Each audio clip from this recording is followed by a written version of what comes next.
ایک سوال پوچھا ہے تمام احباب نے انجینئر محمد علی مرزا کے تعلق سے.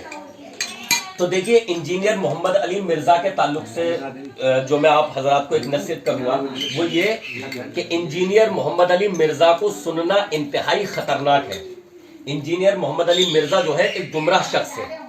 ہمارے نوجوان جو دھوکہ کھا جاتے ہیں مرزا یا مرزا جیسے اور لوگوں سے، وہ دھوکہ اس چیز سے کھاتے ہیں کہ اس نے شرک کے خلاف بول دیا، بدعت کے خلاف بول دیا.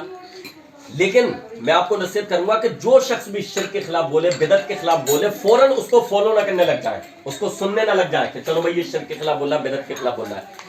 انجینئر محمد علی مرزا کا فتنہ کیا ہے؟ وہ یہ ہے کہ وہ بندہ شرک کے خلاف بولے گا، بدعت کے خلاف بولے گا، یہاں تک تو بات ٹھیک ہے، اتنا تو ٹھیک ہے کہ چلو شرک کے خلاف بول رہا ہے، بدعت کے خلاف بول رہا ہے. لیکن وہ اس چیز کے ذریعے لوگوں کو اپنے قریب کر کے پھر وہ مشاجرات صحابہ کا چیپٹر کھولتا ہے. مشاجرات صحابہ کیا ہے؟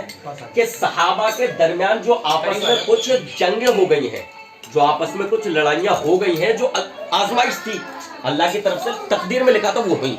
تو انجینئر محمد علی مرزا اس چیپٹر کو کھولتا ہے، پبلکلی ان کو ڈسکس کرتا ہے اور اس انداز میں بیان کرتا ہے، اس کے الفاظ، اس کا باڈی لینگویج، کہ لوگ رفتہ رفتہ صحابہ سے بدظن ہو جاتے ہیں.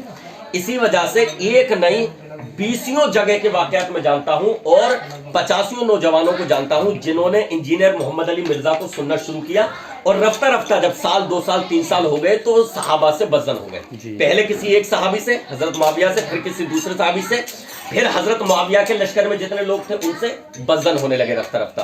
تو مرزا کو سننے والے بدظن ہوتے ہی ہوتے ہیں. اگر کوئی ایک واقعہ ہوتا تو کوئی بات نہیں تھی، ہم کہتے چلو ایک کوئی بدظن ہو گیا. آخر ہر جگہ ایسا کیوں ہو رہا ہے کہ جو بھی مرزا کو سنتا ہے وہ صحابہ سے بدظن ہوتا ہے؟ اس کا مطلب صحابہ میں، اس کا مطلب مرزا کے بیان کرنے کے انداز میں غلطی ہے. صحابہ اکرام کا مشاجرات جو ہے، جو ان میں آپسی کچھ لڑائیاں ہو گئی، اس تعلق سے سلف صالحین کا موقف یہ ہے کہ تمام صحابہ کا ہم ادب و احترام کرتے ہیں اور صحابہ کی ان آپسی لڑائیوں کے تعلق سے ہم اپنی زبانوں کو بند رکھتے ہیں. اسی میں عافیت ہے. بھائی صحابہ تو اس شان کے مالک ہیں کہ اللہ نے ان کو سرٹیفکیٹ عطا فرما دیا، رضی اللہ عنہم ورضوا عنہ، اللہ ان سے راضی ہو گیا، وہ اللہ سے راضی ہو گئے.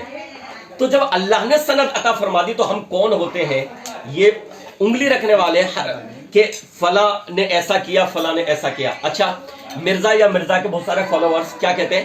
کہہ رہے اللہ تعالیٰ نے بھی تو قرآن میں کئی جگہ صحابہ کی غلطیاں بیان کی ہیں.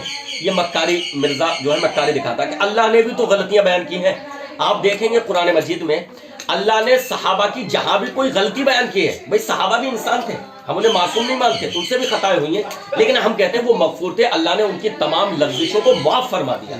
تو آپ دیکھیں گے اللہ نے جہاں بھی صحابہ کی غلطی بیان کی ہے، لغزش، جیسے غزوہ احد کے تعلق سے، تو جہاں لغزش بیان کی ہے وہیں اللہ نے ساتھ میں بیان کیا ہے کہ اللہ نے انہیں معاف کر دیا. جیسے غزوہ احد کا بیان کیا کہ تم سے یہ غلطی ہوئی، ساتھ میں کہا وَلَقَدْ عَفَا اللَّهُ عَنْهُمْ، اللہ نے معاف کر دیا. تو یہ معالطہ دیکھتا ہے مرزا کہ اللہ نے بھی تو بیان کی ہے غلطی، اللہ نے بیان جہاں کی ہے وہیں ساتھ میں اللہ نے یہ بھی کہا اللہ نے معاف کر دیا، بلکہ اللہ کے نبی علیہ السلام کو بھی حکم دیا کہ آپ بھی انہیں معاف کر دیں. تو اللہ تعالیٰ تو یہ کہہ رہا ہے میں نے بھی معاف کر دیا، اور اے رسول، اے پیغمبر، آپ بھی صحابہ کو معاف کر دیں.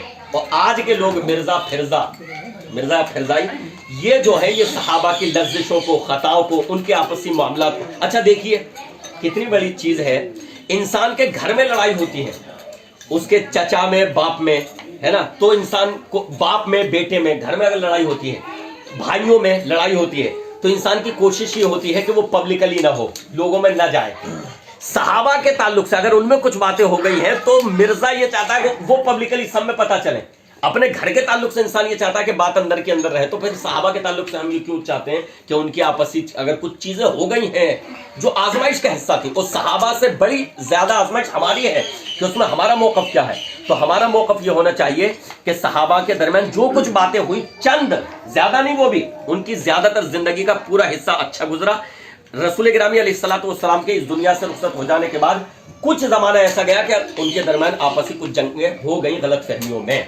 ٹھیک ہے، اس میں ہمارا موقف یہ ہے کہ وہ اللہ کے حضور ہیں، اللہ نے سب کو معاف کر دیا، ہم اپنی زبانوں کو خاموش اور بند رکھیں گے. کیوں؟ اس وجہ سے کہ اسی میں خیر و عافیت ہے. رسول گرامی علیہ الصلوۃ والسلام نے خود یہ فرمایا ہے کہ کیا تم میری وجہ سے میرے صحابہ